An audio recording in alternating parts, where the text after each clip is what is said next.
$1 million. That was the price of my life, or more accurately, the price of my reproductive capabilities, listed in stark black and white. The buyer, Elara Vance, the ice-cold heiress to the city's most powerful dynasty. Her terms were brutally simple. Sign the contract, marry into her family, produce an heir as quickly as possible, take the money, and disappear. At our wedding, she didn't even bother to hide the contempt in her eyes. I was just a show pony she'd bought, a walking sperm bank with a decent pedigree. She thought she was purchasing my dignity and my future, acquiring a tool she could control and discard. What she didn't know was that behind this humiliating contract was my own rock bottom, the desperate end of my rope, and it was just the beginning of my plan to lie in wait, to bide my time, and to one day bite back. My name is Ethan Pierce. I'm with a master's in finance from an Ivy League university. Not long ago, I was the golden boy, the sole heir to Pierce Holdings. But 6 months ago, a meticulously planned corporate sabotage sent my family's empire crumbling overnight. My father, saddled with astronomical debt, suffered a massive stroke, leaving him paralyzed. The medical bills piled up like a tidal wave. The once bustling Pierce estate fell silent, and our family home of over years, stripped of its art and antiques, now bore a for sale sign on the lawn. I had fallen from the penthouse to the pavement. Old friends vanished. The brutal chill of fair-weather friendship was a lesson I learned the hard way. Just as I was about to lose all hope, a bizarre and almost laughable recruitment notice floated across my screen like a lifeline, a discreet proposal. The Vance family, one of the nation's wealthiest, seeks a suitable husband for their sole heiress. Requirements: age 2, height feet inch or taller, handsome, excellent health, no vices, top-tier university degree, master's or higher, superior genetic profile. Responsibilities: conceive an heir with Ms. Elara Vance in a timely manner. Compensation: base payment of \million upon signing, a one-time bonus of \million upon the birth of a male heir, \million for a female. The Vances. Their empire spanned the globe, and Elara Vance herself was a legend in the business world, a corporate titanat, known for her ruthless tactics and nicknamed the Empress of Wall Street. Why would a woman like that need to buy a husband and an heir? It was absurd, but damn it, I was tempted. \million would plug the gaping hole in my family's finances and get my father the best care money could buy. Dignity? When faced with crushing reality, dignity is a luxury you can't afford. I looked at my reflection in the mirror, the sharp jawline, the 8-pack abs I'd maintained through years of discipline, the gilded Ivy League diploma gathering dust on my desk. Superior genetics? The Pierce men for 3 generations had been titans of industry, tall and handsome. From a purely biological standpoint, I was a perfect candidate. Selling myself to save my father. It sounded like the plot of a terrible soap opera, but it was my only option. I took a deep breath and clicked the link to apply. I knew in that moment I was no longer Ethan Pierce. I was just a product waiting to be sold. The Vance family's recruitment process was terrifyingly efficient. Less than hours after submitting my application, I received an invitation for the first round of interviews. The location was an exclusive private club in Midtown, the Atherton Club, with security tighter than a state dinner. I walked into the grand ballroom dressed in a borrowed suit and was stunned by the scene. The room was packed with at least a few hundred men. Every single one of them was tall, impeccably dressed, and handsome enough to be a movie star. It seemed there was no shortage of high-quality men willing to trade their pride for a paycheck. The air was thick with a mixture of expensive cologne and raw anxiety. We all sized each other up, our eyes filled with a potent cocktail of suspicion and competition. The initial screening was as simple as it was demeaning. A team of serious-looking technicians in lab coats measured us like livestock. Height, shoulder width, waist-to-hip ratio, leg length. They even recorded our cranial circumference and facial symmetry.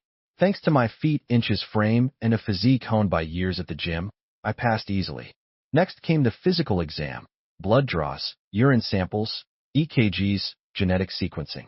It was more thorough than an astronaut selection. I remained stone-faced through it all, but inside I was scoffing. This wasn't a search for a husband. It was a high-stakes auction for the finest breeding stock. After the physical, we moved on to the formal interviews. The panel consisted of several sharp middle-aged professionals who drilled us on our educational background, family history, hobbies, and even our daily habits and medical history. When I mentioned I had a master's in finance from an Ivy League school, the lead interviewer paused, giving me a second look, but they seemed less interested in my intellect than in my health report and physical fitness. One of the women on the panel asked directly, "Mr. Pierce, your resume says you're proficient in several sports. Would you mind demonstrating your physical condition?" I froze. A demonstration here? Before I could process it, an assistant was already handing me a clean towel.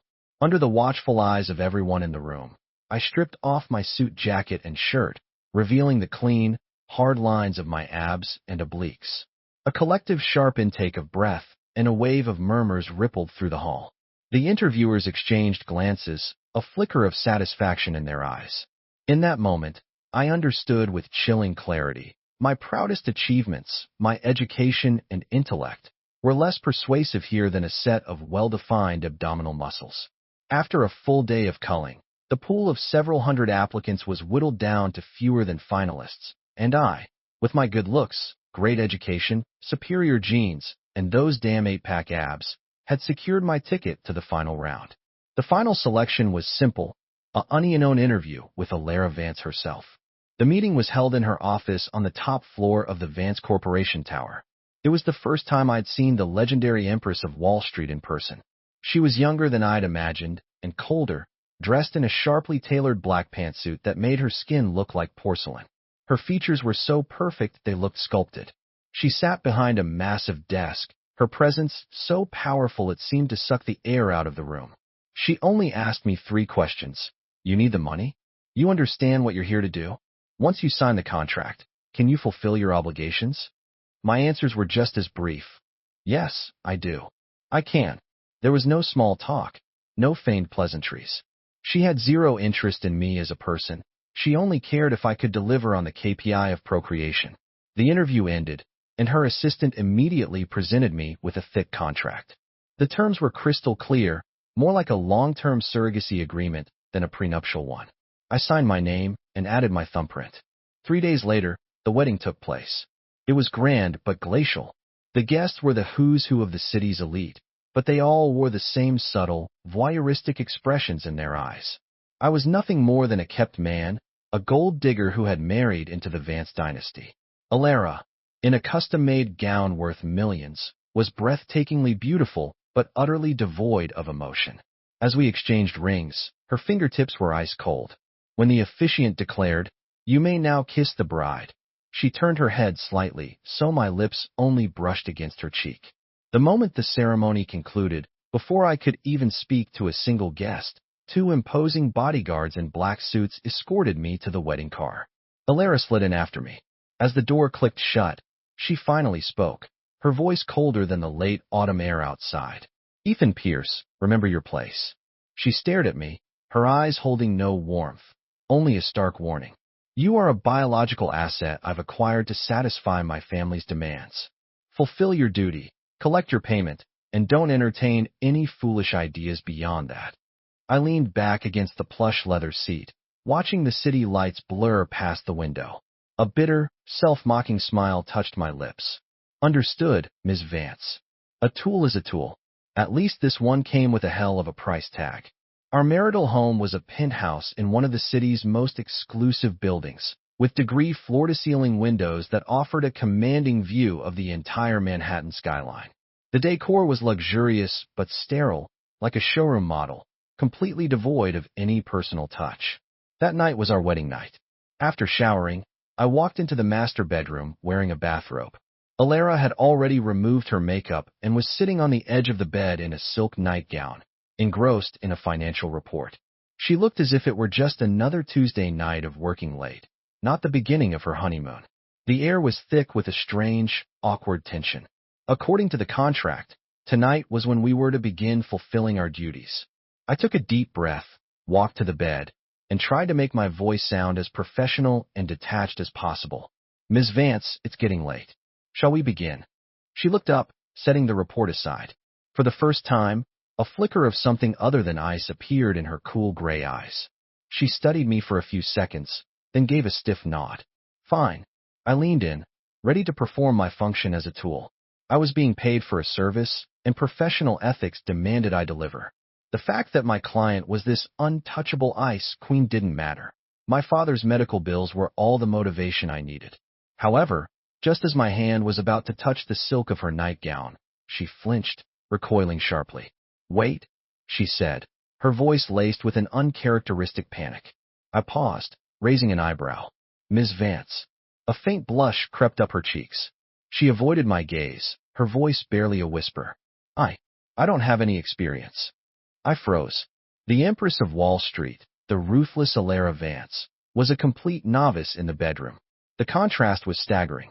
Seeing this rare glimpse of vulnerability, the resentment I felt for being a tool suddenly dissipated, replaced by a flicker of mischievous amusement. I straightened up, taking a step back, crossing my arms. I gave her a smirk. "No experience, Ms. Vance. That doesn't sound very much like your usual decisive, taquino prisoner style." Her blush deepened, and she shot me an irritated glare. "Shut up." "All right." I chuckled softly, moving closer again. This time, the dynamic had shifted. I was no longer the passive instrument. I was in charge. "Since you're the rookie here, Ms. Vance, why don't you let me take the lead tonight?" I saw a flash of shock in her eyes, quickly replaced by a more complex, unreadable emotion. That night, the business titan with a wealth of theoretical knowledge received a thorough, hands-on education from her newly acquired biological asset. The process? Well, it was far more interesting than I ever could have imagined. At least for a little while, she was no longer a statue carved from ice. Our marriage, aside from a legal certificate and the occasional nights when we had to fulfill our duties, was no different from living with a stranger. She remained the untouchable CEO of Vance Corporation. As for me, after receiving the first installment of my salary and temporarily easing my family's financial crisis, I made a decision that Alara Vance clearly did not see coming. I applied for an internship at Vance Corporation. Of course, I concealed my identity as her husband, using the resume of an ordinary recent graduate. I got a position in the investment division. On one hand, I needed to understand the inner workings of her company, know thy enemy, or in this case, thy employer. On the other hand, I was still Ethan Pierce. Even at my lowest, I could never bring myself to be a kept man living entirely off my wife. I had to reclaim my own sense of worth. The work in the investment division was a grind. My colleagues were brilliant and fiercely competitive. No one knew who I really was. They just saw me as a pretty face with a fancy degree who was an overachiever. Naturally, all the menial tasks, the coffee runs, the grunt work of collating data, fell to me. I didn't mind. I'd fallen from grace. A little humility wasn't going to kill me. Then came the day the department was called into an emergency meeting to discuss a tricky overseas acquisition. The meeting was being led by Alara herself.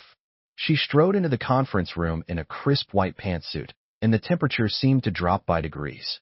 Her sharp gaze swept over everyone present before finally landing on me, tucked away in a corner, dutifully taking notes. Every head in the room turned to follow her line of sight. My stomach clenched, but I kept my expression neutral. Had she recognized me, or did she just think an intern had no place in a meeting of this caliber? Just as I was weighing the possibilities, her cool, authoritative voice cut through the silence. "The new intern." All eyes were on me, a mixture of curiosity, confusion, and schadenfreude. I put down my pen and stood up. "Ms. Vance." She nodded, her tone flat, but her words were a bombshell. "After the meeting, come to my office." The conference room fell dead silent. Everyone stared, mouth agape. The new intern summoned to the CEO's office. Personally, the air crackled with unspoken questions and budding gossip.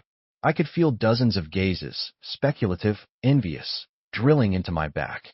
I could already hear the rumors that would be tearing through the company grapevine by morning. I met Alara's deep, unreadable eyes and calmly replied, "Of course, Ms. Vance." But inside, I was groaning. Was she doing this on purpose? Or is she really so detached that she doesn't see the problem here? Great. The salacious drama of the CEO and her intern was about to become the hottest story at Vancorp. Vance Corporation successfully closed the difficult overseas acquisition. The company was ecstatic, and a celebration was thrown that night at a lavish hotel. As an intern who had participated in the project, I was told to attend. The ballroom was a glittering sea of champagne flutes and designer gowns. Alara, as CEO, was the undeniable center of attention. She wore a stunning crimson evening gown, looking radiant as she moved effortlessly among titans of industry. I stood in a quiet corner, nursing a glass of champagne, a silent observer. Seeing her in all her glory, then thinking about our contractual marriage, felt surreal. Just then, an unwelcome guest appeared. A handsome man in his S, wearing a bespoke suit and an air of refined elegance, walked directly up to Alara. His eyes, fixed on her, were filled with an undisguised affection and a hint of regret. "Alara, it's been a long time," the man said, his voice gentle. The practiced, professional smile on Alara's face faded slightly. "Daniel, it has." The people nearby fell quiet, their eyes darting between the two of them. I could practically taste the gossip in the air. It was clear this Daniel and my wife had a history. His next words confirmed my suspicion. "I heard you got married," he said, his tone laced with a subtle accusation and pain. "Why didn't you wait for me to come back?" Alara's brow furrowed. Just as she was about to speak, some strange impulse took over me. I walked over and, in one smooth, natural motion, I slid my arm around her waist. Her body tensed for a second, but didn't pull away. I turned to Daniel, flashing him a perfect, unassailable smile. My tone was intimate, with just the right amount of feigned confusion. "Honey, who's this guy?" "A friend of yours." The word, honey, landed like a thunderclap, echoing in the sudden silence. The phrase, "this guy," made the man's polished expression crack, his face turning pale. He stared at me, then back at Alara, his refined demeanor vanishing, replaced by pure shock and anger. Alara shot me a surprised look, but she recovered instantly. She leaned into my hold, tacitly accepting the title. A collective gasp rippled through the onlookers. They were all staring at us as if they'd just discovered fire. "And who are you?" Daniel asked, his voice tight with fury. My smile widened. I tightened my grip on Alara's waist, a clear gesture of ownership. "I'm her husband, Ethan Pierce." "And you are?" Daniel was practically shaking with rage, clearly unprepared for my sudden appearance and my audacity. He glared at me, then at the impassive Alara. Finally, unable to form a coherent response, he slammed his champagne flute onto the floor. It shattered with a sharp crack. He turned on his heel and stormed out of the ballroom, his face a mask of fury. A dead silence fell over the party. Watching Daniel's pathetic exit, I felt a strange, satisfying thrill. My hand was still on Alara's waist. I could feel its slender curve and the warmth of her skin beneath the silk gown.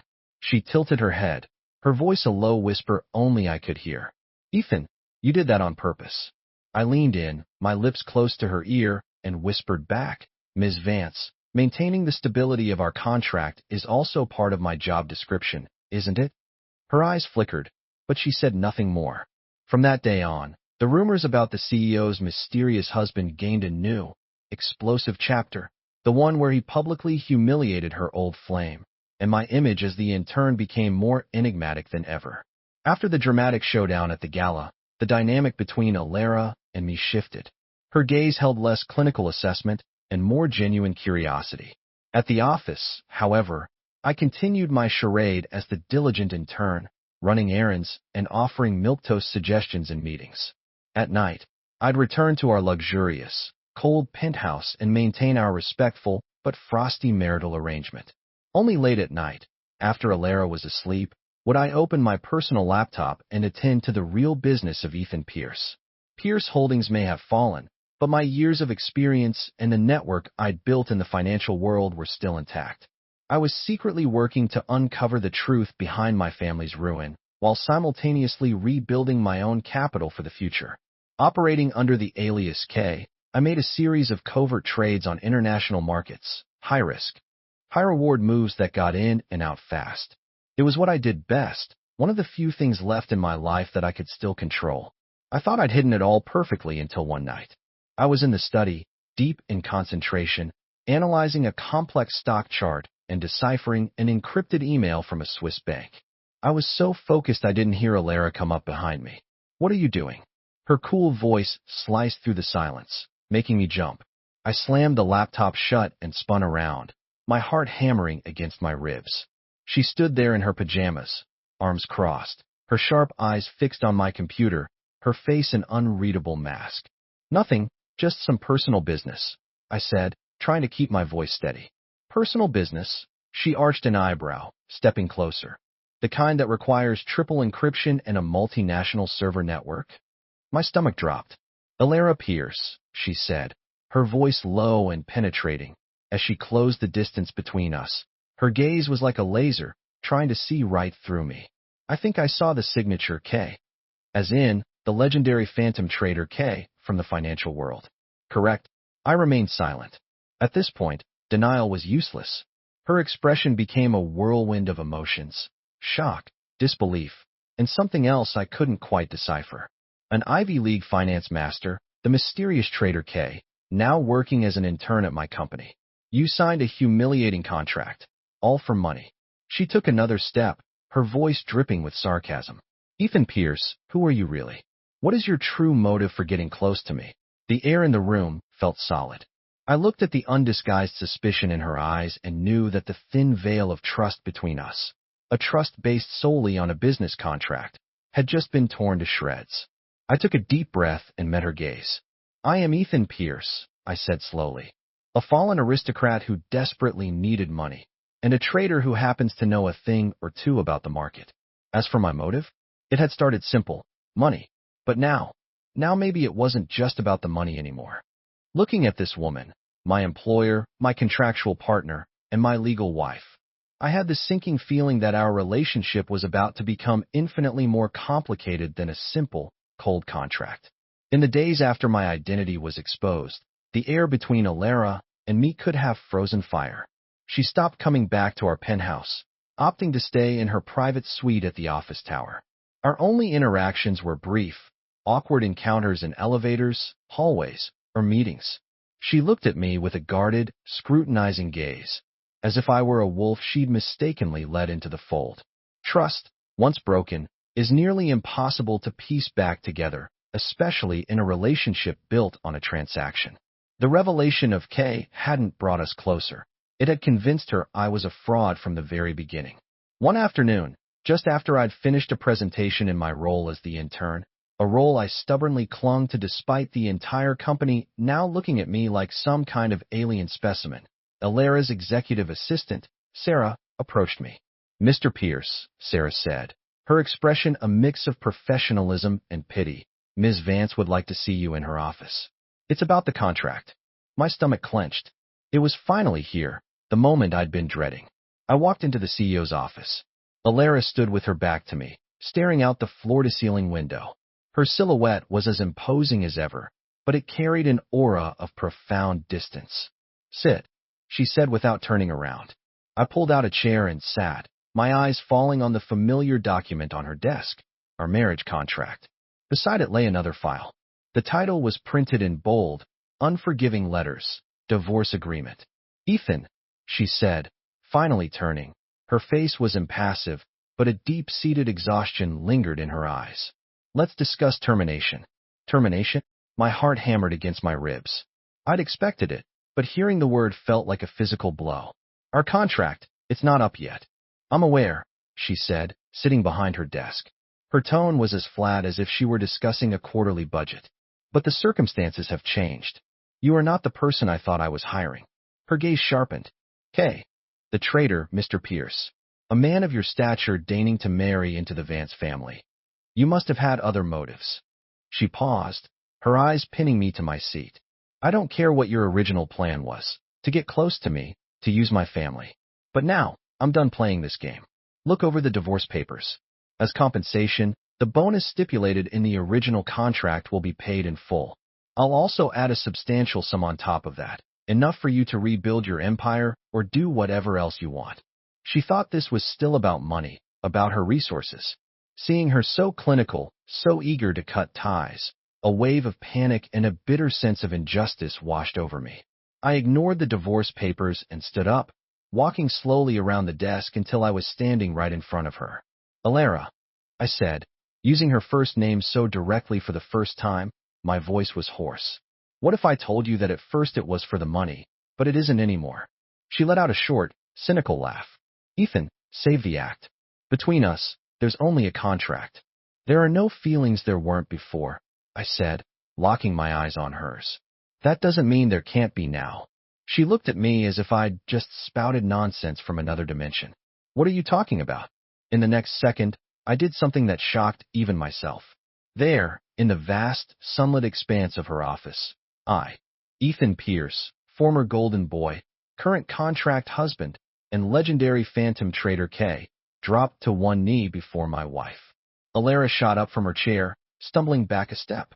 Her face, for the first time since I'd met her, showed pure, unadulterated shock. Ethan, what are you doing? I looked up at her, my gaze burning with a desperate sincerity. Alara, I know you won't believe anything I say right now, but please, just give me a chance. My voice trembled slightly. Before our contract officially expires, before the child is born, please allow me to start over as a suitor. Let me get to know you, and let me court you. Let me prove to you that what I want isn't just the bonus, it's you. Alara. A heavy silence filled the office. Alara just stared at me kneeling on her expensive rug, her expression a maelstrom of shock, suspicion, and deep-seated caution. But beneath it all, I saw it. A flicker of something else, something fragile and uncertain. Ethan, she said, taking a deep breath, trying to regain her composure, her voice still shaky. Get up. This isn't what our arrangement is about. Give me a chance, I repeated, my voice raw with pleading. Just think of it as an addendum to our deal. She was silent for a long time, so long that my knee began to ache. Finally, she waved a hand in weary defeat. Do whatever you want. She turned her back to me, refusing to look. It wasn't a yes, but it wasn't a no. My redemption tour was officially underway. The road ahead was long and treacherous, but I knew with every fiber of my being that I had to try. After my dramatic wanted plea in her office, Alara and I entered a bizarre new phase. She didn't mention the divorce again, but her attitude remained cool and distant. I, on the other hand, launched my official courtship campaign. The office rumor mill went into overdrive. Mystery husband begged CEO for a second chance. The humbling of Trader K. The stories grew more legendary by the day. I ignored them all. My pride. It was a small price to pay for a chance to win over my wife. Things continued in this strange stasis for over a month. Then, as stipulated by the contract, it was time for Alara's comprehensive medical checkup to confirm the project's progress. Normally, my presence wouldn't be required, but as a self-proclaimed suitor, I tagged along, ignoring her icy glares.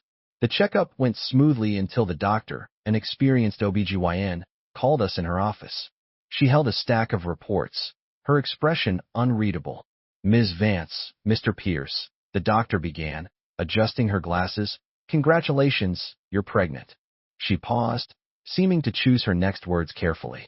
Alara and I both held our breath. Pregnancy was the expected outcome. We had, after all, been diligently fulfilling our contractual obligations. The doctor continued, taking a deep breath before dropping the bombshell. According to the ultrasound, it's triplets. What? Alara's head snapped up, the first crack appearing in her cool facade. It was pure, unadulterated shock. Triplets. My own mind went blank for a second. Had our success rate been a little too high? This high-paying gig came with an astonishing return on investment. After a few seconds of stunned silence, Alara's first instinct was to pull out her phone and start running the numbers. I could hear her muttering under her breath. I just stared at her. Only Alara Vance would respond to life-altering news by calculating the performance bonus. But as I watched her fingers fly across the calculator app, her eyes gleaming with the thrill of a successful business deal, a completely different emotion washed over me. Triplets. 3 children. My children. Our children. I, Ethan Pierce, was going to be a father. A father of 3. An overwhelming wave of joy and warmth flooded my chest, so intense it brought tears to my eyes. I could feel my hands trembling. I had signed what I thought was a cold, transactional contract for money, for my family. But now, as the reality of fatherhood crashed down on me, I felt the hard, cynical shell around my heart begin to melt away. This is amazing, I heard myself say, my voice thick with emotion as my eyes welled up. I'm going to be a dad. Alara's calculations came to an abrupt halt. She looked up at me, startled. When she saw my red-rimmed eyes and the genuine joy on my face, a flicker of a complex, unreadable emotion crossed her own. She looked flustered. Even the doctor couldn't help but smile. Mr. Pierce seems very happy. Triplets are a handful, but it's a wonderful blessing.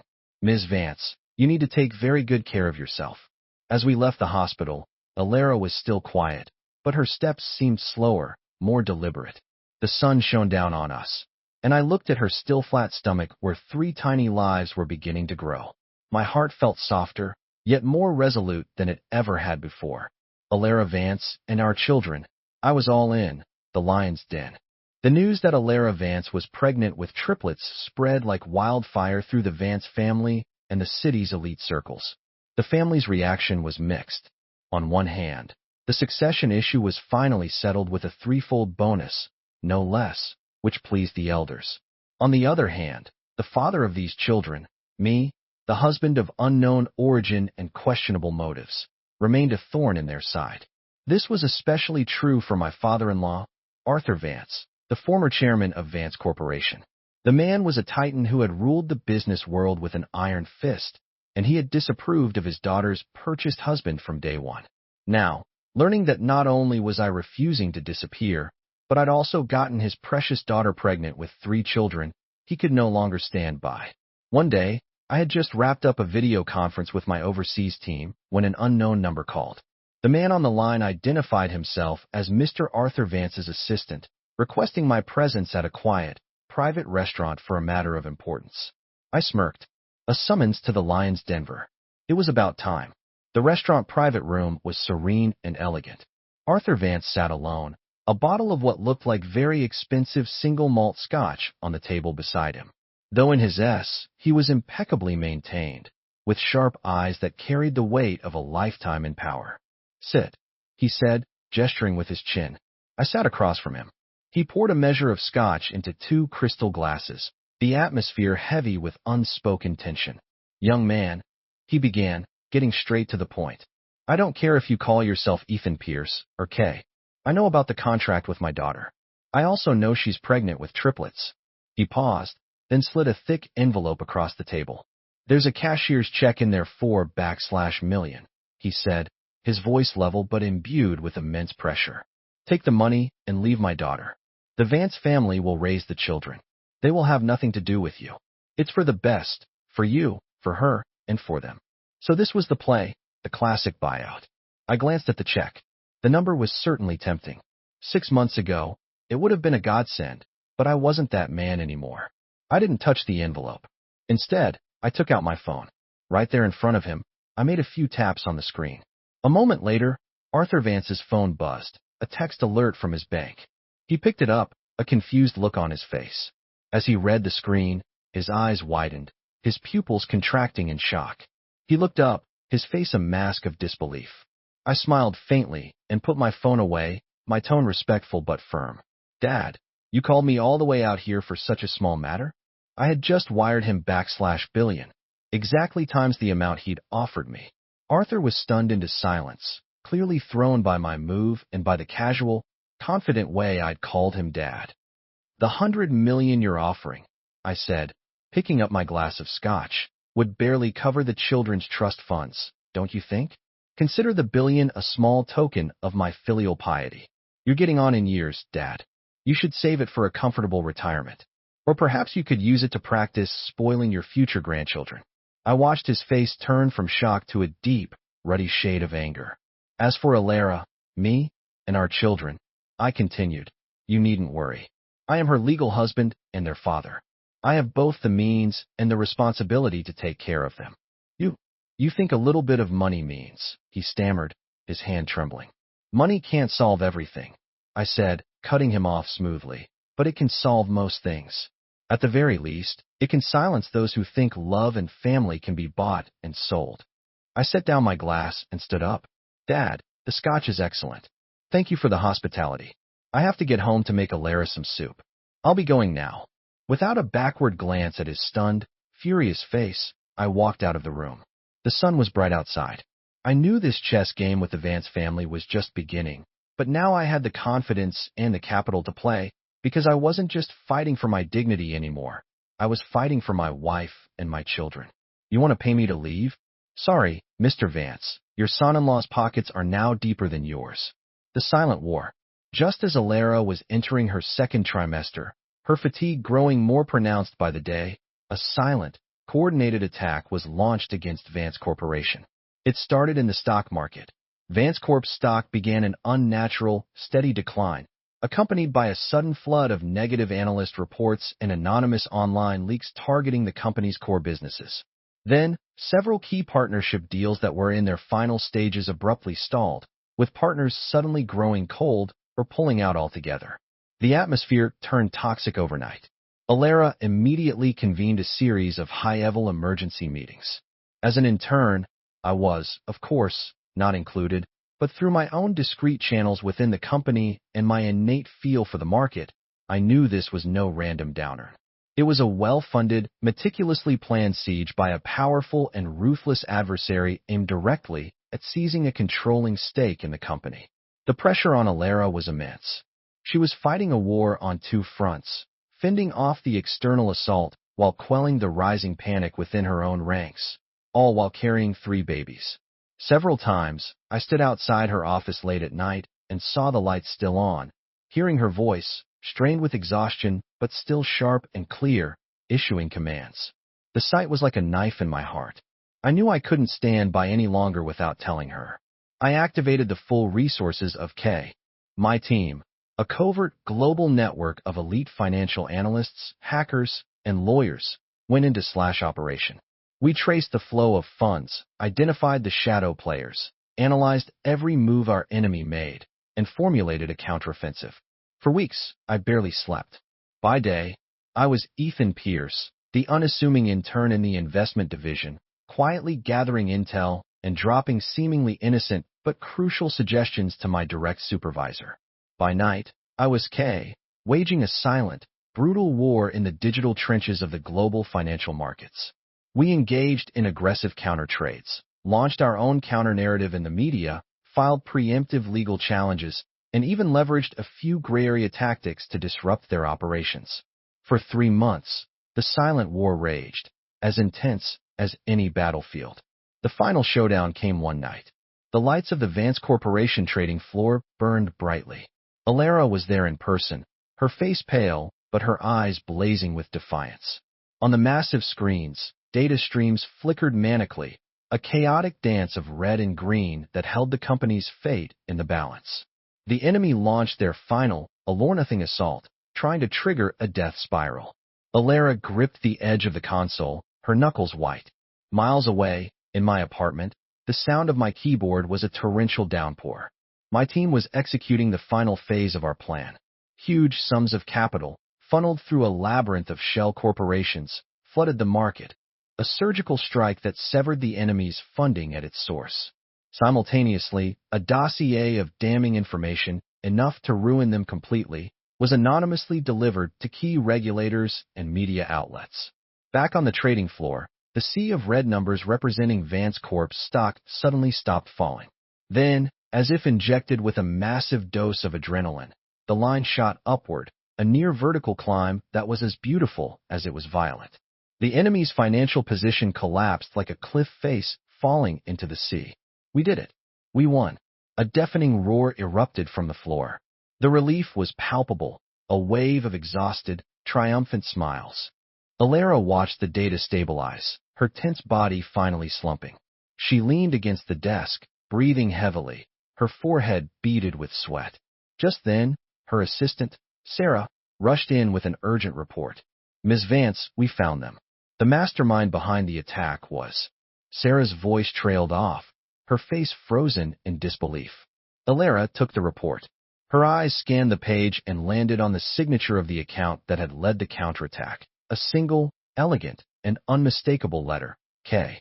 She looked up sharply, her gaze piercing through the glass of the control room out into the sprawling city lights. Her mind was reeling with shock, confusion, and an emotion I couldn't have named. She picked up the internal phone, her voice trembling almost imperceptibly. "Find out where Ethan Pierce is right now." A few minutes later, Sarah's voice came back over the line. "Ms. Vance, Mr. Pierce called in sick today. He's not at the office. Alara held the phone, silent for a long, long time, the fluorescent lights of the trading floor washing over her face. I could imagine her heartbeat, surely as fast and wild as my own. Your kingdom is safe, Alara.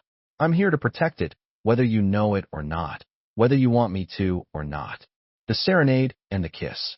After the corporate siege was thwarted, morale at Vance Corporation soared, and Alara's reputation as a brilliant leader was solidified. But the air between us remained charged. She never asked about Kay, never mentioned the divorce again, but her gaze was more complex than ever. Sometimes she would just stare at me, lost in thought. Other times she would deliberately avoid my eyes. I knew she was torn, struggling with what she now knew. The annual Vance Corporation Gala arrived. It was the company's most important event, a chance for Alara to project strength and unity to the world. Given her pregnancy, the scale was slightly reduced, but it was still the most exclusive event of the season. Alara, stunning in a custom-designed maternity gown that accentuated her now prominent belly, took my arm. We appeared for the first time as a true couple. The moment we entered, every camera flash and every eye in the room turned to us. I knew she was sending a message, perhaps to steady the ship, perhaps for other reasons. Halfway through the evening, the host announced a special performance. The lights dimmed, and a single spotlight hit the center of the stage. I walked into it, holding an acoustic guitar. A hush fell over the crowd. Everyone stared, including Alara. She was completely stunned. This was not on the program. I adjusted the microphone, my eyes finding hers across the crowded room and locking on. Good evening. My name is Ethan Pierce, I said, my voice filling the grand ballroom. Tonight, I'd like to play a song for my wife, Alara. A wave of hushed gasps and whispers rippled through the audience. I took a deep breath and began to play a simple melody I had pieced together over countless sleepless nights. The lyrics were straightforward, almost clumsy, but every word came straight from my soul. Ethan sings, his voice soft but clear. Met you under boardroom lights. You're the queen, and I'm the price. Just a contract, just a face. Selling off my time and space. My degree was second place. To the muscles on display. Laughed it off, a crazy game. Where my pride had lost its name. On our wedding night, you blushed. While I played a role and rushed. In the office, cold and grand. Just the new guy close at hand. Fought a battle for your pride. When I had so much to hide. You said our deal was black and white. But my heart put up a fight. Kay is me, and Ethan's me. The fallen prince who bent the knee. Once I did it for the gold. Now I just want you to hold. Threw your father's check away. 10 times more was mine to say. Fought a war you couldn't see. Just to keep you safe with me. Oh, Alara, my wife, my love. I know this start was rough. Yeah, I married you for money. That much is true. It wasn't funny. The heart does what it will do. I'm falling for you still. Oh, Alara, just look at me. Don't hide behind that CEO. If I could turn back the clock, rewrite the start, you know, I wouldn't want the cash or prize. Just the light inside your eyes. I married you for money. That's the truth I can't deny. Now I pay it all right back, for a single chance to try. So here's to us, a brand new start. From the mother of my heart. The last chord faded into the silent room. I looked at Alara. Her eyes were red, her lip trembling as she fought back tears. That sharp, guarded gaze was gone, replaced by a look of shock, profound emotion, and a vulnerability I had never seen before. Someone in the crowd started clapping, and then the applause grew, a wave of warmth and support washing over the room. I set down my guitar, walked off the stage, and went directly to her. In front of everyone, I reached out and gently wiped a single tear from the corner of her eye. Alara, I said, my voice soft but steady, I love you. This time, she didn't pull away. The birth and the trust. As Alara entered the final stage of her pregnancy, the physical toll became immense. The triplets were thriving, but they were also placing a tremendous strain on her. Her ankles swelled, and she spent many nights unable to sleep. I canceled all non-essential work and became her shadow, massaging her feet, taking slow walks with her, researching endless recipes for expectant mothers, and even secretly attending a Dadstobe boot camp to learn how to care for her and the newborns. Alara never said a word, but her gaze softened, and the wall she kept up around me began to crumble. We were starting to feel like a real couple. The due date crept closer, filling us both with a nervous excitement. But the emergency came 3 weeks early. Late one night, Alara woke me, her face contorted in pain. Her water had broken. My mind went into overdrive, but I forced myself to stay calm. I immediately called our private doctor, grabbed the pre-packed hospital bag, and, following the procedure I had rehearsed times, carefully carried Alara to the car and sped toward the private hospital we had booked. In the car, Alara was pale, her forehead slick with sweat, but she gripped my hand tightly. Don't panic," she gasped. "I'm okay. I know. Don't be scared. I'm right here," I said, my own voice shaking despite my efforts to sound composed. "The babies are being brave, too. We're almost there." We ran every red light. At the hospital, Alara was rushed to the maternity ward. The situation was critical. The doctor determined an immediate section was necessary. "Sir, the patient is in a delicate condition. Please wait outside," a nurse said, trying to block my way. "I'm going in with her," I stated, my voice leaving no room for argument. "I am her husband and the father of her children. I have to be by her side." Perhaps it was my unyielding tone, or perhaps the doctor saw the desperate reliance in Alara's eyes. After a brief consultation, they made an exception, and I was scrubbed and gowned for the operating room. The OR was a blur of activity, the clinking of steel instruments creating a tense, terrifying symphony. Alara lay on the table, the anesthesia sparing her from pain, but not from fear. I went to her side, took her hand, and leaned in close. "Alara, don't be afraid," I whispered. "I'm here. I'm with you the whole time." Throughout the surgery, I never left her side, talking to her, wiping her brow, giving her updates.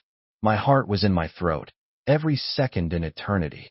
Then the first baby was lifted out, and a loud, healthy cry filled the room. Tears streamed down my face instantly. "Did you hear that, Alara? That's our baby."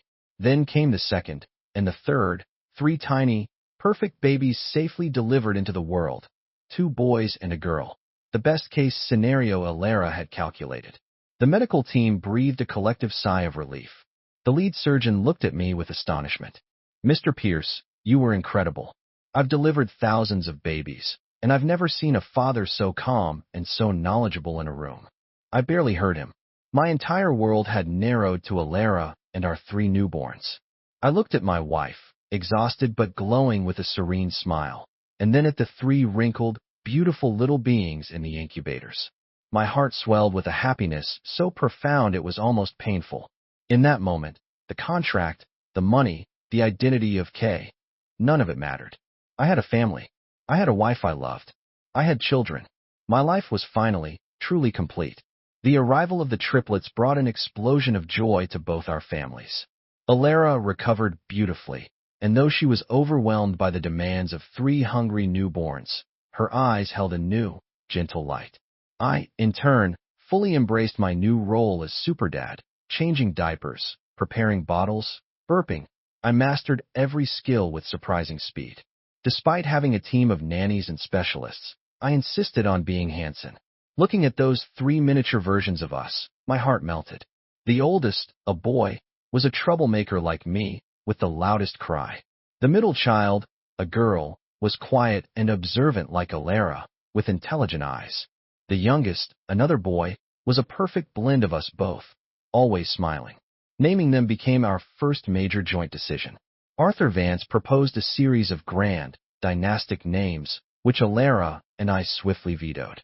In the end, we chose Leo, Ava, and Jude, simple, classic, and beautiful. On the day they were born, in addition to a surprise gift for Alara, I executed a plan I'd had for months.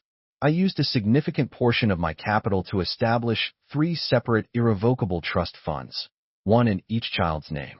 The funds were to be managed by the best team in the world, with a portfolio focused on bleeding-edge tech and global finance.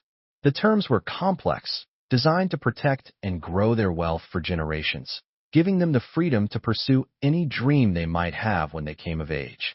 I presented the 3 thick legal binders to Alara while she was nursing Ava. She raised an eyebrow at the covers, then looked at me with an expression that was half exasperated, half amused. "Ethan Pierce," she said gently, patting our daughter's back, her tone teasing. "They were born 5 minutes ago, and you're already planning their Wall Street debut?" Stocks? Options? Are you trying to raise a pack of wolves? I leaned in and kissed Ava's tiny forehead. Just preparing for the future, I grinned. Gotta make sure our little wolf pack has enough ammunition. Whether they want to be financiers, artists, or a certain corporate empress like their mother, they'll have the resources to do it. Alara rolled her eyes playfully, but a genuine smile spread across her face. She looked down at the baby in her arms, her gaze impossibly soft. Sunlight streamed through the window, bathing our new family of 5 in a warm glow. The 3 little ones were sleeping soundly, their gentle snores a peaceful chorus. Alara leaned back against the headboard, and I sat on the edge of the bed, taking her hand in mine. This was it, this quiet, perfect moment. I knew our story was far from over, but my life as a contract husband was looking better than I ever could have imagined. The quads and the final battle. After Leo, Ava, and Jude were born, our lives were completely overrun by bottles, diapers, and the happy chaos of children. The once sterile penthouse was now a vibrant playground, filled with toys and playmats, the scene of a daily, delightful family circus. Leo was a wild child just like me. Ava had Alara's cool, don't mess with him demeanor, and Jude was a sweet, smiling little diplomat who was happy in anyone's arms. Watching them grow from babbling infants to toddlers who could mumble dada and mama softened my heart completely. Alara changed too. At the office, she was still the formidable queen, but at home, she would patiently read bedtime stories, fret over Ava's picky eating, and sigh with a mixture of exasperation and adoration at Leo's latest stunt. The tenderness in her eyes was a landscape I never tired of exploring. Our relationship had long since transcended the contract. We were partners in the beautiful, messy project of parenthood. I still called her Ms. Vance to tease her, and she still gave me directives, but it had become our own private language. I thought we would settle into this familiar mode for a while, but one afternoon, Alara cleared her entire schedule and locked herself in the bedroom. When I knocked and went in, she was pale, her brow furrowed in concentration. What's wrong? Are you sick? I rushed over, feeling her forehead. No fever, just feeling a little nauseous, probably just exhausted, she said, rubbing her temples. My stomach did a nervous flip. The symptoms, they were familiar. You should rest, I said, handing her a glass of water, trying to sound casual. By the way, did you get your monthly visitor on time? Alara's hand holding the glass froze. Her head snapped up, her eyes wide with disbelief. A second later, she put the glass down and bolted for the bathroom. I waited outside, my heart pounding harder than it ever did waiting for a market to close. After a few agonizing minutes, the door opened. Alara floated out like a ghost, clutching a small plastic stick, her face completely blank, as if she'd been turned to stone. So, I asked, swallowing hard. She slowly, mechanically held out the pregnancy test. The 2 bright pink lines were practically glowing. Again, before I could even process the shock, Alara took a deep, shuddering breath and let out a cry of such profound, aggrieved despair that it echoed through the entire house. Ethan Pierce, are your genes a machine gun? What happened to a precision strike? This is carpet bombing. Seeing her on the verge of meltdown, I felt a wave of shock, followed by overwhelming joy, and then a healthy dose of fear. Recalling the surprise of the triplets, I asked tentatively, Honey, this time it couldn't be. Alara shot me a death glare, then grabbed her phone with a sigh of grim resignation and started booking an appointment with our very experienced OBGYN. A few days later, the results were in, quadruplets. Yes, you read that right. We stared at the ultrasound, at the 4 tiny, distinct sacs, and were utterly speechless. Well, this was it. We were on our way to having 7 children. My next decade was going to be spent doing head counts. Alara looked at me, her expression a complex blend of emotions that finally settled on a single, cutting verdict. Ethan Pierce, it's a crime against science that your genetic material isn't being studied in a lab. What could I say? I pulled her into a hug, a nervous laugh escaping my lips. Well, honey, looks like our family is just destined for greatness, doesn't it? While Alara was navigating the early stages of her second, even more surprising pregnancy, another critical chapter of my life finally reached its conclusion. The case of my family's ruin, which I had been relentlessly investigating using the full power of K, finally yielded a breakthrough. I found irrefutable proof, tracing the conspiracy back to its source, a bitter old rival of my father's, now a respected figure in the business world. The truth came out. The courts reopened the case, overturned the original verdict, and cleared my father's name. The frozen assets and stolen divisions of Pierce Holdings were returned overnight. I went from fallen aristocrat, and the Vance family's kept man back to being the head of a multi-billion-dollar empire. Combined with the wealth I'd amassed as K, the new Ethan Pierce was even more powerful than the old one. The media went into a frenzy. Old friends and business partners came crawling back. My father's health, buoyed by the news, improved dramatically. Everything was falling perfectly into place. I thought this was it, the final victory, that Alara, our children, and I could finally live our lives without any shadows hanging over us. But just as I was ready to share this triumph with her, she hit me with a blow I never saw coming. She grew quiet, her gaze distant and unreadable. That night, after the kids were asleep, she called me into the study. No hug, no kiss, not even a word of congratulations. She just calmly pulled a document from her desk drawer and pushed it toward me. It was that damn divorce agreement again. Ethan, she said, her voice soft but sharp enough to pierce my heart. Congratulations. The Pierce family name is cleared, and you have reclaimed your rightful place. And? I asked, my own heart sinking as I stared at the papers. And, she said, meeting my eyes, her expression unervingly placid, our contract should now officially come to an end. You are no longer the man who needed the Vance family's money to survive. You are the CEO of a billion-dollar corporation, the legendary K. You have your own world, your own spotlight. You don't need to be shackled to the title of Alara Vance's husband anymore. She paused, a self-deprecating flicker in her eyes as she instinctively touched her growing belly. I bought you because you needed money and I needed a suitable biological contributor. Now, you don't need me. And I have found something more important than a contract. You're free, Ethan, she finished. Go live the life you were always meant to have. I couldn't believe what I was hearing. In her mind, was everything between us still just a transaction? Had she felt nothing? The love? The family we had built? Alara, I shot to my feet, slamming my hands on the desk and leaning over her, my voice trembling with a mix of fury and fear. What the hell are you talking about? What do you mean? I'm free. You think I give a damn about being CEO of Pierce Holdings? The words tumbled out, hot and angry. You think I did all of this? Clear my name, rebuild my family's company, so I could leave you? I did it so I could stand beside you as an equal, so I could shut up every person who ever called me a gold digger. I did it to give our family, our children, a name free from scandal. In your eyes, I raged. Is our love, our children, less important than me getting my old title back? She flinched at my anger, but stubbornly turned her head away. I just think this is more fair to you. You deserve better than to be tied down by a ridiculous contract. Fair. I almost laughed.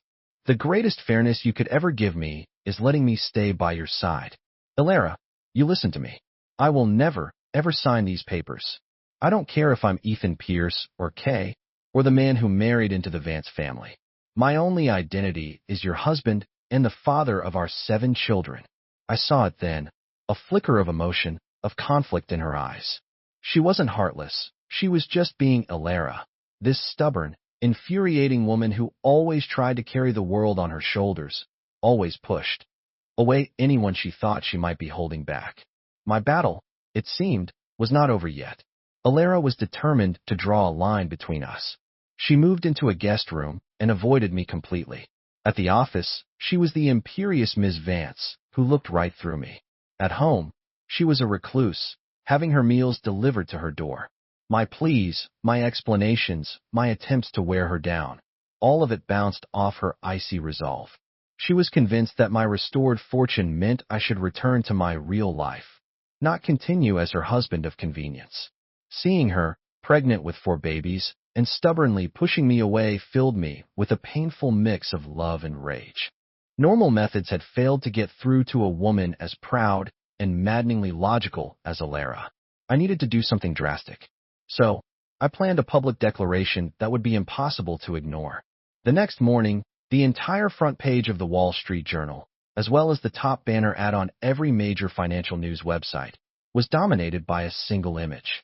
It was the photo of Alara and me from the gala, her eyes glistening with tears, my gaze full of devotion. Beneath it, a massive, bold headline read, "Alara, I only ever want to be your husband." There was no signature, but everyone knew who it was from. The ad detonated across social media and the city's upper crust. Billionaire husband Ethan Alara Vance Corp Vance. The hashtags trended for hours. Some called it the most romantic gesture ever. Others dismissed it as a publicity stunt. The entire city was talking. I didn't care what they thought. I only cared about what she thought. Sure enough, my phone rang that afternoon. It was Alara, her voice tight with suppressed fury. "Ethan Pierce, what do you think you're doing? Have you not embarrassed us enough?" Embarrassed. I leaned against the window of my office, watching the traffic flow far below. My voice was calm but resolute. "Alara, I love you. I want to spend the rest of my life with you. What's embarrassing about that? Or is it the husband part that embarrasses you?" She was momentarily speechless. "Alara, I'm going to say this one more time," I said, softening my tone. "The Pierce fortune, the identity of K. None of it means anything to me without you and our children. If losing you is the price of having all that, then I'd rather be broke." I didn't buy that ad to put on a show. I did it to tell the entire world, and to tell you. I, Ethan Pierce, am willingly and proudly your husband. This isn't a sacrifice. It's not charity. It's my greatest honor. It's the only title I've ever wanted, because that title means I get to be by your side. It means I get to see you every day and watch your children grow up. To me, that's worth more than any fortune, any empire. The line was silent for a long time. I could only hear the faint sound of her breathing, a little faster than usual. "Ethan," she finally said, her voice hoarse, trembling slightly. "You're insane." "Yes," I smiled. "I am. For you." I hung up the phone. I knew then that the glacier around her heart was finally beginning to melt. The final test. My public declaration softened Alara's stance, but there was one final gatekeeper I had to win over, my father-in-law, Arthur Vance. The old lion, though he'd been silenced by my tenfold return gambit, still harbored deep suspicions about the son-in-law who had appeared from nowhere with $1 billion bank account. He likely worried that once my own wings were strong, I'd try to swallow his family's empire or mislead his daughter. A few days later, I was summoned again. Same private restaurant, same room. This time, however, his demeanor was more cordial, though his eyes were as sharp and assessing as ever. "Ethan," the old man began, sipping his scotch, "I'm aware of what's been going on with you and Alara, and the spectacle you made in the papers." "Dad," he held up a hand, cutting me off. "I understand your intentions, but intentions aren't enough." His gaze hardened. "You now control Pierce Holdings. You wield immense power and influence. Alara is the heir to the Vance fortune. Your union isn't just about two people. It's about the convergence of two empires." His voice grew heavy. "Alara is my only daughter. I must be certain that her husband not only loves and respects her, but also possesses the wisdom and ability to support her, to shield the Vance family when necessary, not become a potential threat." Understood. He was testing my loyalty and my value. He needed more than words. Luckily, I had come prepared. Instead of making empty promises, I took a stack of thick, bound folders from my briefcase and arranged them neatly on the table. "Dad," I said, my voice serious, "I understand your concerns. Please consider these my formal proposal gift to you, to Alara, and to the Vance family." Arthur Vance blinked, then picked up the top folder with a skeptical air. Inside were meticulously detailed business proposals, conceived by my K team based on my analysis of global economic trends and the current state of Vance Corporation. Each plan included market forecasts, risk assessments, ROI projections, and a preliminary commitment of capital support from either Pierce Holdings or one of my affiliated funds. If executed, these projects wouldn't just generate hundreds of billions in potential revenue. They would propel Vance Corporation through a massive industrial upgrade, securing its dominance for decades to come. Arthur flipped through the pages, his expression growing more and more astonished, his face a mask of intense concentration. As a veteran of the business world, he knew exactly what he was looking at. This wasn't just a partnership, it was a roadmap to a series of gold mines. He put the folder down, his eyes wide with a complex mix of emotions. "This is Dad? I met his gaze, my tone sincere. The Pierce fortune is my foundation, but my vision, my abilities, and my team. We are all willing to be the staunchest allies for Alara and the Vance family. I'm not showing you this to brag or to control anything. I'm showing you this to prove that I have both the ability and the commitment to help Alara take this family to even greater heights. Because of Alara and our children, my roots are planted here now. When the Vance family thrives, our little family thrives. I paused, letting the weight of my words sink in. So, Dad, as a proposal gift, is this satisfactory? A long silence filled the room, broken only by the clinking of ice in his glass. Finally, he let out a long, deep sigh, and a genuine, relieved smile broke across his face. He reached over and clapped me firmly on the shoulder. Good kid, he said, his voice full of newfound warmth. You passed. With you by Alara's side, I can finally rest easy.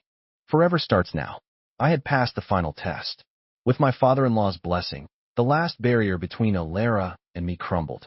Though she still grumbled about my over-the-top theatrics, the happy, loving light in her eyes was impossible to hide. We decided to have a real wedding, one to erase the memory of that first cold, transactional ceremony. We chose a private island in the Maldives, sun, sand, and the scent of frangipani. It was a dream. The guest list was small, just our closest family and friends. My father, supported by relatives, made the journey, his eyes wet with tears as he watched me. Arthur Vance was beaming, gripping my hand, and repeating, You take good care of my girl. Our most special guests, of course, were our three little ones, Leo, Ava, and Jude. Dressed in tiny custom tuxedos and a lace dress, they served as our flower children and ring bearers. Leo ran ahead, nearly dumping the flower petals on his own head. Ava, ever the cool one, clutched the ring box and walked with solemn purpose. And Jude, distracted by all the excitement, stopped halfway down the aisle to stare at the guests until I had to go scoop him up myself. Their adorable chaos filled the ceremony with warmth and laughter. Then came Alara. She walked toward me in a simple, elegant white gown that flowed beautifully over her very pregnant belly. Her face was flushed with happiness, her eyes as soft as the sea. The sun haloed around her, and she was so beautiful it took my breath away. At the altar, we exchanged our vows. It was my turn. I looked in her eyes, my voice shaking slightly. Alara, my love, my wife, the mother of my children. Our beginning was unconventional, a bizarre contract for a high-end husband tied two strangers together. Back then, my only thought was of the money, the lifeline I desperately needed. I never, ever imagined I would fall so deeply in love with my employer.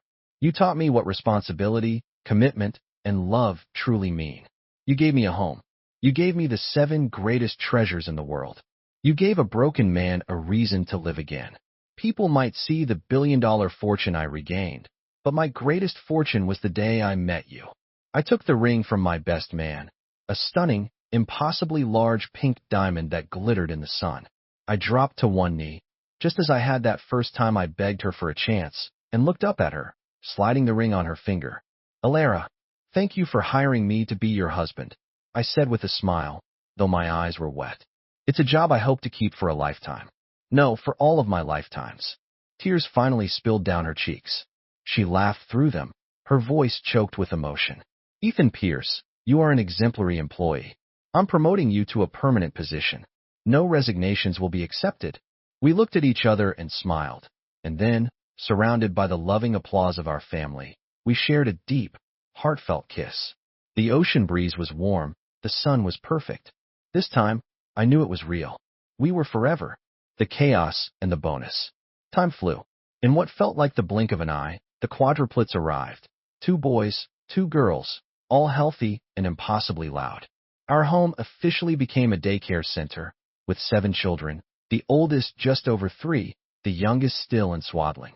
Our lives were a constant, chaotic symphony of crying, laughing, screaming, and the crashing of toys. No army of nannies could fully liberate us. We were constantly in motion, a baby in one arm, a toddler clinging to a leg. Alara, the former ice queen of Wall Street, could now handle spit-up and explosive diapers without batting an eye. She even perfected the art of leading a board meeting via video call while rocking a fussy infant. As for me, the legendary K, my most valuable skills were now mixing formula with perfect temperature control, changing diapers in under seconds, and making a variety of bizarre noises to elicit giggles from my 7 little bosses. One bright, beautiful Saturday morning, the living room carpet was a writhing mass of children. The older ones were fighting over a toy truck, the little ones were gurgling, and the scene was one of glorious mayhem. Alara and I stood on the sidelines, coffee mugs in hand, observing our kingdom with a shared look of exhausted bliss. Ugh, Alara sighed dramatically. She reached out and gave my ear a sharp twist. Ow, honey, gentle, gentle. I yelped. She didn't let go. Instead, she leaned in, her eyes narrowed in mock accusation. Ethan Pierce, you come clean right now, she whispered. The contract said to produce an heir, singular. It did not say we were breeding a soccer team. She gestured at the beautiful chaos on the floor. 1 baby. That was the deal. Look at this. 7. 7 of them. I swear my entire life is now just a cycle of being pregnant and raising children. Seeing her so genuinely flustered, I couldn't help but laugh.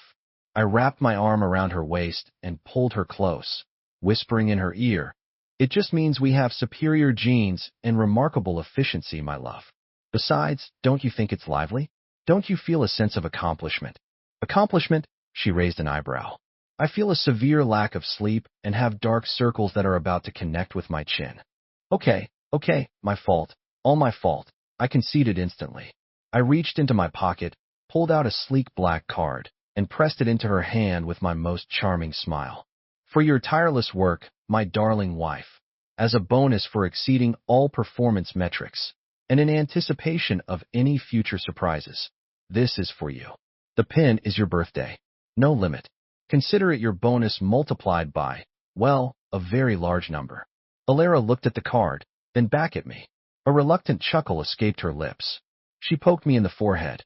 Ethan Pierce, you are getting way too good at this. I have to be, I said, puffing out my chest. I am your exclusive husband, after all. Keeping a boss happy is fundamental to job security. She laughed, a real, beautiful laugh, and leaned against me. We stood there together, watching our children, her eyes soft and full of contentment. The morning sun streamed through the windows, casting long shadows of our family of 9 across the floor. This noisy, chaotic, exhausting, and love-filled life was everything I had ever wanted. My career as a contract husband was a resounding success. In the future, it might hold even more sweet burdens. Who knew? But as long as Alara was by my side, I was ready for anything. The end.